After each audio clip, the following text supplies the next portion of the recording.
In the deepest reaches of space, there are points of light that appear almost ordinary, but they are not stars. They are so distant that their light has traveled for billions of years to reach us. And yet, across that unimaginable darkness, some shine brightly enough to be seen from Earth.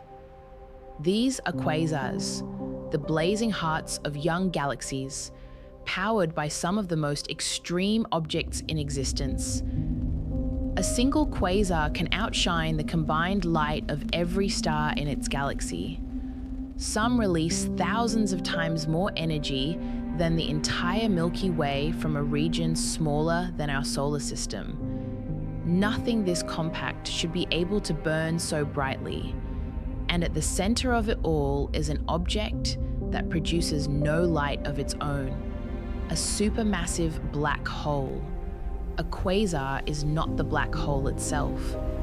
It is the brilliant environment created when enormous amounts of matter fall toward one. Gas and dust are pulled into orbit, forming a rapidly spinning accretion disk. As the material spirals inward, friction, compression, and magnetic forces heat it to extraordinary temperatures. Before crossing the event horizon, matter converts part of its mass into radiation with astonishing efficiency.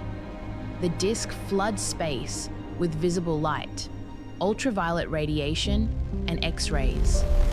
The black hole remains dark, but its feeding ground becomes a cosmic beacon.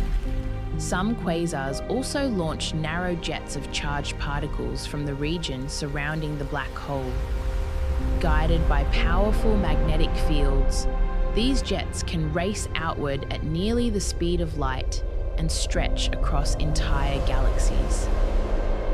The light from most known quasars is ancient. As the universe expands, that light is stretched toward redder wavelengths, a phenomenon called redshift.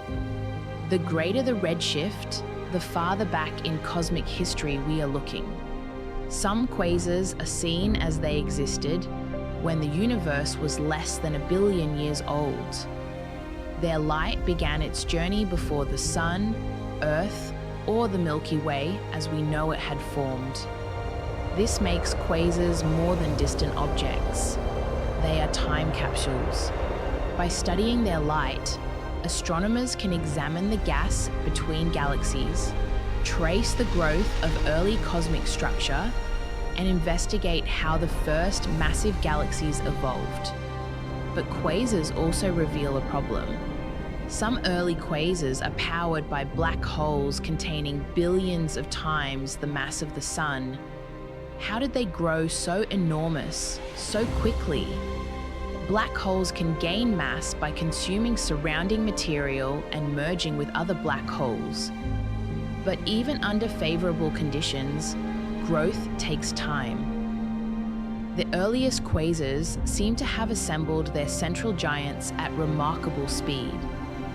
Perhaps they began as remnants of the first stars. Perhaps immense clouds of primordial gas collapsed directly into heavy black hole seeds. Or perhaps periods of unusually rapid feeding allowed them to grow faster than expected.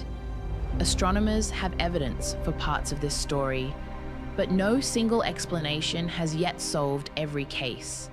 A quasar does not merely illuminate its host galaxy, it can transform it. Radiation, winds, and jets pour energy into the surrounding gas. They may compress clouds and trigger new stars, or heat and scatter the same gas until star formation begins to die.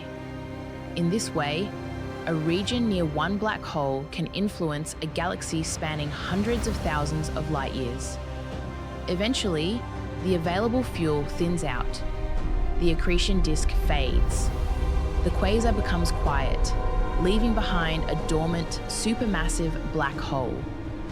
This may be the fate of most quasars.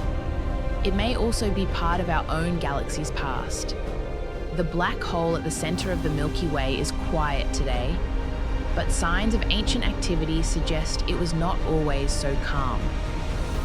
Quasars once filled the young universe far more commonly than they do now.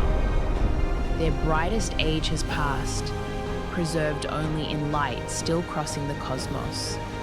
Each one marks a time when a galaxy's center awakened, when matter spiraled into darkness and, before vanishing, released one final storm of energy.